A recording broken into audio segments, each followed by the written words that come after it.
ओम श्री गुरुदेवभ्यो नमः। हरि ओम। भगवद गीता में एक श्लोक आता है, 6ठे अध्याय में भगवान अर्जुन से कहते हैं, आत्मसंस्थम मनः कृत्वा न किंचित अपि चिंतयेत्।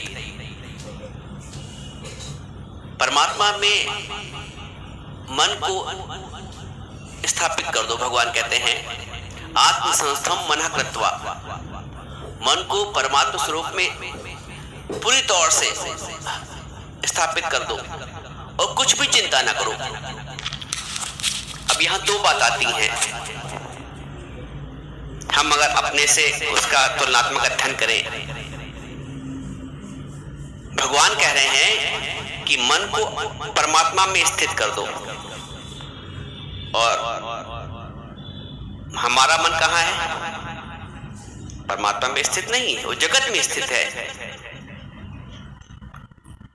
दूसरी तरफ बोलते हैं मन को परमात्मा में स्थित करो, दूसरी तरफ कहते हैं कि न किंचित अपि चिंतयेत्, और कुछ भी चिंतन मत करो, कुछ भी चिंता मत करो। ये तभी संभव है कि कुछ भी चिंता न हो जब मन परमात्मा में स्थित हो जाएगा। एक दूसरे के पूरक है। मन तब तक चिंता करता रहेगा जब तक वो जगत में है, और जिस दिन वो जगदीश में स्थापित हो जाएगा, उसका स्थापन हो जाएगा, चिंता स्वतः ही मिट जाएगी। हमारी सारी चिंताओं का कारण ये है कि हमने जगत को महत्व दे रखा है, जगत की बातों को महत्व दे रखा है, जगत के विचारों को महत्व दे रखा है, जगत के शब्दों को महत्व दे रखा है। किसी ने एक शब्द विपरीत बोला मेरे मन के, बस इतना क्रोध आया कि किसी ने हमको अंडर एस्टिमेट कर लिया, हमको कम आका, बड़ा ग्लानि मन में आती, बड़ा क्रोध आता है। किसी ने हमको पूरी तवज्जो नहीं दी, कहीं गए, मन को बड़ा वेग आता है, क्योंकि वहां परमात्मा में मन स्थित नहीं है। जब जब मन में उद्वेग आता है,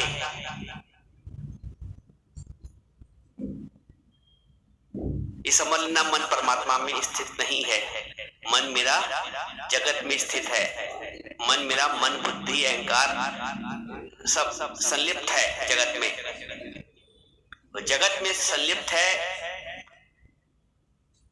तो चिंता होना स्वाभाविक है। वैसे तो यह स्वाभाविक है। गुरु बोलते हैं हमारे, thinking is not your real nature, when you think you are unnatural. क्योंकि आत्मा का जो स्वरूप है, जो ब्रह्म का स्वरूप है, स्वभाव है, वहां थिंकिंग नहीं है, निर्विचार, निर्विकल्प समाधि जिसको बोलते हैं, निर्विकल्प, जहां संकल्प और विकल्प का अंत हो जाए। ज्ञानी ने अपने संकल्प और विकल्प का अंत कर दिया है, क्योंकि वो सर्वत्र परमात्मा देखता है। तुम भिन्न भिन्न व्यक्ति देखोगे तो भिन्न भिन्न विचार आएंगे।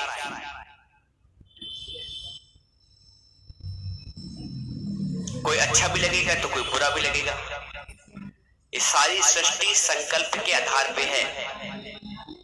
As you think so you become. जब तक मन आत्मा में स्थित नहीं है, परमात्मा में स्थित नहीं है, ईश्वर में स्थित नहीं है, तब तक चिंता ना हो ऐसा हो ही नहीं सकता। जब तक तुम नींद में सो रहे हो तब तक स्वप्न तो तुम्हें दिखेगा ही। अब स्वप्न कैसा देख रहे हो ये तुम्हारे विचारों पर निर्भर है, लेकिन स्वप्न का सुख दुख भी तुम्हें लगेगा। तुम उस स्वप्न के सुख और दुख से छूट नहीं पाओगे, क्योंकि सो रहे हो। छूट तभी पाओगे जब जाग जाओगे, जागृत अवस्था में हो जाओगे। तो हर व्यक्ति जो हमें दिख रहा है, चलता फिरता, दौड़ता भागता, कमाता, प्रभु की दृष्टि से सब सो रहे हैं अज्ञान की नींद में।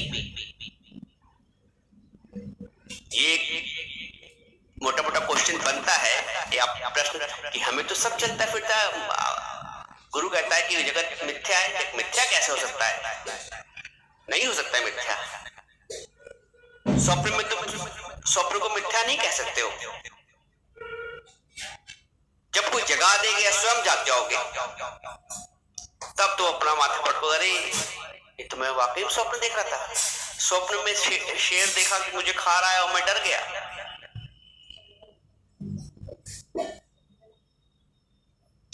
स्वप्न से बचने के लिए, स्वप्न के सुख और दुख से बचने के लिए जागना ही पड़ेगा और कोई चारा नहीं है। तो जगत के सुख और दुख से, मान और अपमान से, यश और अपयश से, चिंता और क्रोध से बचने के लिए मन को परमात्मा में स्थित करना ही पड़ेगा और कोई चारा ही नहीं है।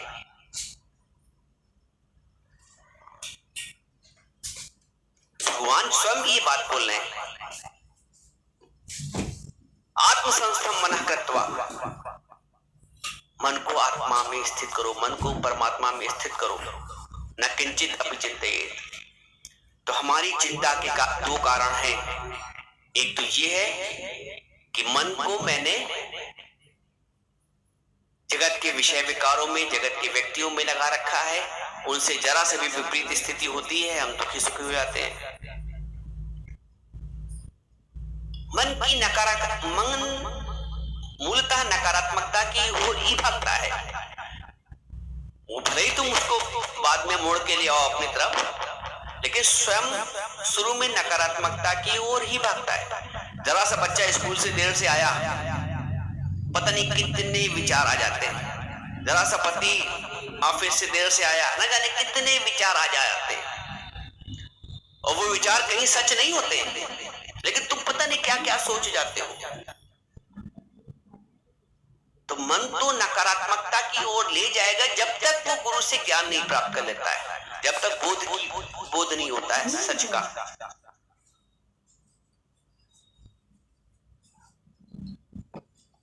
पहला बुरा सोचता है किसी व्यक्ति के बारे में, किसी वस्तु के बारे में, पहले अरे ऐसा नहीं। मन में पहले नकारात्मक विचार आता है, क्योंकि नकारात्मकता इतनी भरी हुई है।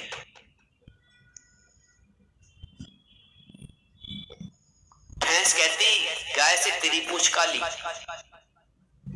अब भैंस को गाय की पूंछ जो काली दिख रही है, छोटी खाली बाल उसके जो काले होते हैं वो उसको दिख रही, अपना स्वयं पूरी काली है भैंस तो वो नहीं दिख रहा है, लेकिन गाय की पूंछ जो जरा सी काली है वो उसको काली कह रही है। जो कि दृष्टि बहिर्मुख है। जब अंतर्मुखता हो जाती है तो परमात्मा दिखेगा। हम नहीं चंगे बुरा नहीं कोई, तो बुराई तभी नहीं दिखेगी जब परमात्मा दिखेगा। और जब तक गुरु तुम्हें वो दृष्टि देता है कि सब में परमात्मा ही है, तुम कह लो सोना के हार है, ये कंगन है, ये कड़ा है, कुंडल है, अंगूठी है, लेकिन है वो सोना। तो आप नाम भले ही दे दो, ये बेटा है, ये बेटी है, बहू है, पति है, ये पत्नी है, लेकिन है वो परमात्मा। सीधी सी बात है, बस दृष्टिकोण बदलना है। ज्ञान का मतलब दृष्टिकोण बदलना, ना कुछ छोड़ना है, ना कुछ पकड़ना है, ना कुछ ग्रहण है, ना कुछ त्याग है, सीधा साधा ज्ञान।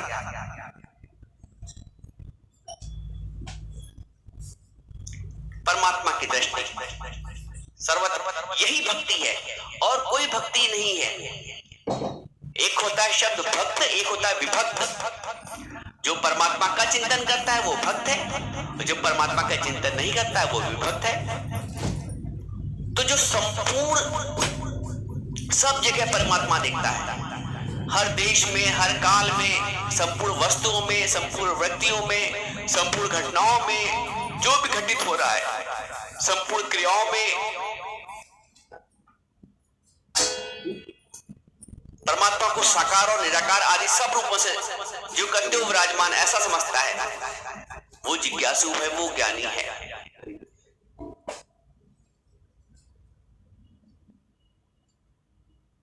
जहां तक जाति दृष्टि है, जहां तक फैली सृष्टि है, सर्व मम रूप है। कोई तुमसे विपरीत भी चलाना तो गुरु तुमसे ये कहता है देखो उसमें भी तो मैं ही हूं, तत्व की दृष्टि से। जैसे सोने के कड़े में भी सोना है और हार में भी सोना है, चूड़ी में भी सोना है। गुरु वो दृष्टि देता है, जो सतगुरु है वो दृष्टि देता है। कोई तुमसे विपरीत चल रहा है, कोई तुम्हारा कहना नहीं मान रहा है, तुम दुखी हो जा रहे हो, तुम उसको सुधारने का प्रयास कर रहे हो, वो तुमसे सुधर नहीं रहा है।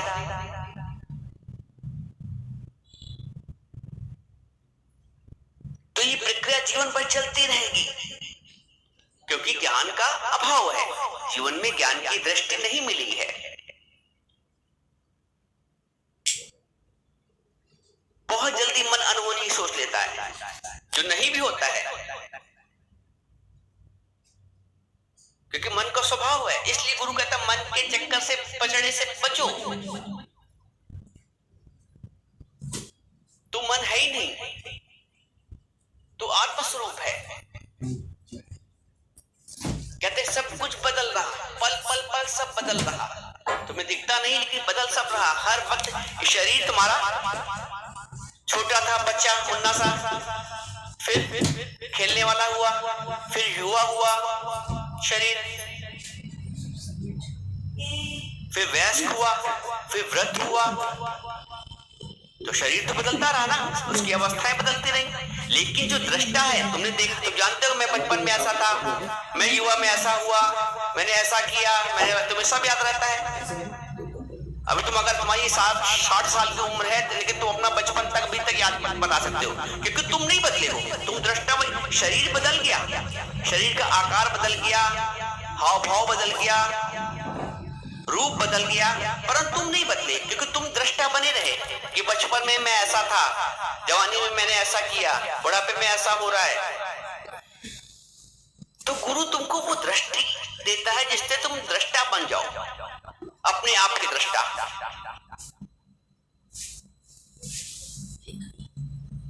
कोई दृष्टि दुनिया में नहीं देता है। लोग भगवान को भी दिखा रहे हैं तो दूर करके दिखा रहे हैं। गुरु तुम में ही भगवान प्रकट कर देता है, तुम्हारे अहम को मार के। एक भजन आता है कि ना मैं मन ही रहा, ना मैं तन ही रहा, सतगुरु मिलने से झगड़ा खत्म हो गया। जब मैं बचपन में सत्संग सुनता था, छोटी अवस्था थी, तो झूम जाता था। न मैं मन ही रहा, न मैं तन ही रहा, सतगुरु मिलने से झगड़ा खत्म हो गया। सारे झगड़े ही खत्म हो जाते हैं। गुरु कहता है you are not this body, you are that. और सच भी यही है। अगर हम शरीर होते तो अब हमारे वश में होता ना। पेन हमारे हाथ में है तो हमारे वश में, हम चाहे जहां रखें उसको, चाहे टेबल पे रख दे, चाहे कुर्सी पे रख दे, चाहे मेज पे रख दे, चाहे अलमारी बंद करके रख दे, हमारे वश में है, हम कर लेते हैं। तो शरीर के तुम दृष्टा हो, हमने मान रखा है मैं शरीर हूं।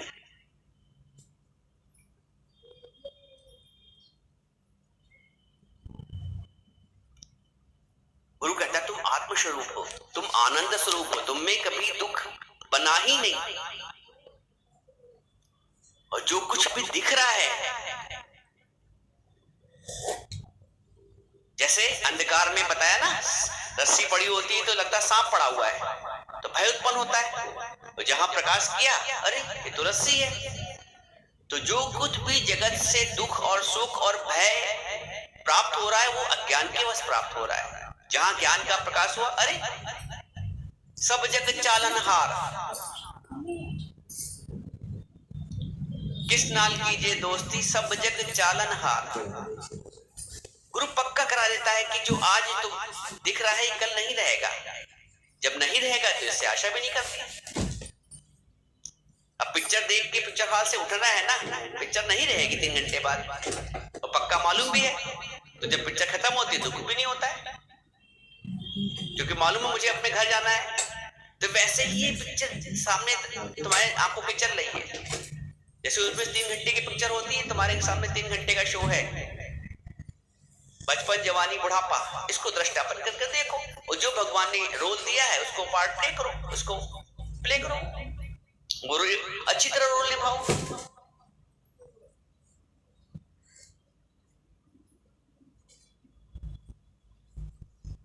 दीन बंधु दीनानाथ, मेरी डोरी तेरे हाथ। तो तुम डोरी देख तो देखो।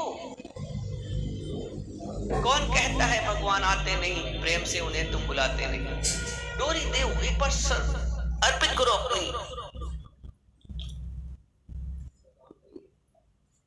डोरी प्रभु के हाथ। कौन कहता है कि दीदार नहीं होता है?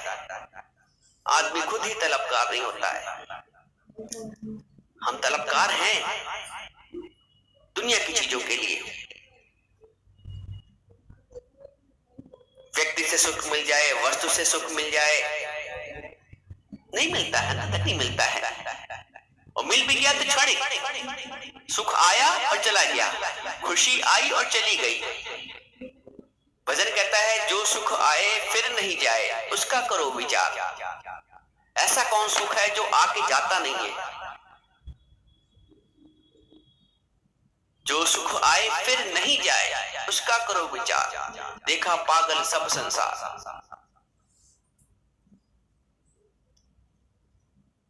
ऐसे सुख सतगुरु देता है जब सब कहीं परमात्मा को हाजरा हजूर। कथा सुनने से कानों को श्रवण तो होता है, लेकिन बोध नहीं होता है,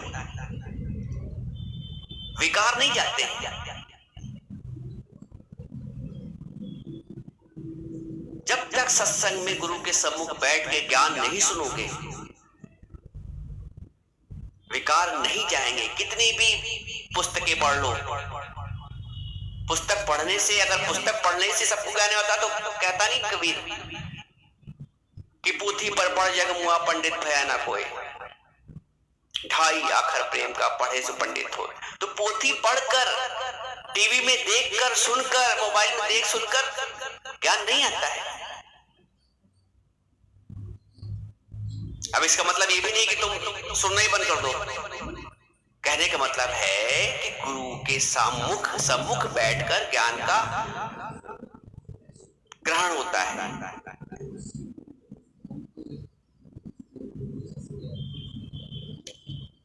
गुरु की आंखों में आंखें डालकर सत्य की अनुभूति होती है। गुरु तुम्हें सत्य देता है, परमात्मा की प्राप्ति कराता है, आनंद देता है। वहां नाउम्मीदें नहीं मिलती है। तो सत्संग इसलिए आवश्यक है कि इससे मन निर्मल होता है। मन की जो मैंने बताया निगेटिविटी है, जो नकारात्मकता है, वो समाप्त हो जाती है। फिर जैसे अभी तुम सोचते हो कुछ देर से बैठोगे तो अरे नहीं कहीं इधर उधर तो नहीं चला गया, अरे गाड़ी तो नहीं खराब हो गई, अरे कहीं एक्सीडेंट तो नहीं हो गया। पता नहीं कितना विचार मन कर डालता है। जरा सा किसी के देर से आने के में पता नहीं क्या क्या सोच डालता है। और जब मन निगेटिविटी से निकल के बाहर आ जाएगा ना, परमात्मा में तब अच्छा सोचेगा। अरे हो सकता सब्जी खरीदने लगा हो, अरे हो सकता वहां कुछ लेने लगा हो, अरे हो सकता ऑफिस में देर हो गई हो, कुछ काम निकल आया हो।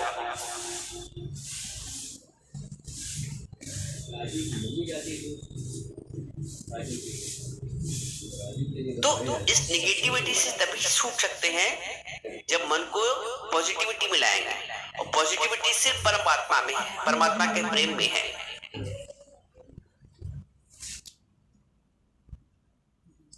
इंद्रियों की शक्तियां बाहर की ओर, जो बाहर से तोड़ करके अंदर से जोड़ दो। अंदर से जोड़ने का मतलब है वो परमात्मा का दर्शन।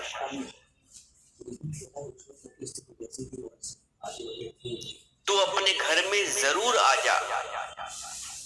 एक शायर बोलता है, तू अपने घर में जरूर आ जा, खुदी के बदले खुदा को बाजा।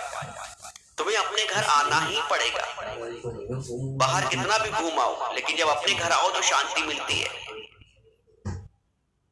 जो चैन अपने घर में आके, चाहे वो छोटा एक कमरे का घर हो, लेकिन जो सुकून, जो संतोष अपने घर में आके मिलता है, वो कितना भी बाहर कहीं घुमाओ, किसी घर में रह जाओ, नहीं मिलेगा। वैसे ही तुम्हारा घर परमात्मा का घर है, आत्मस्वरूप। तुमको अपनी आत्मा में आना ही पड़ेगा। आत्म संस्थम मना कृत्वा न किंचित अपि चिंतित। जिसका मन परमात्मा में स्थित है, वो किसी प्रकार की चिंता नहीं करता है। मन को परमात्मा में स्थित करो, सारी चिंताओं से मुक्त।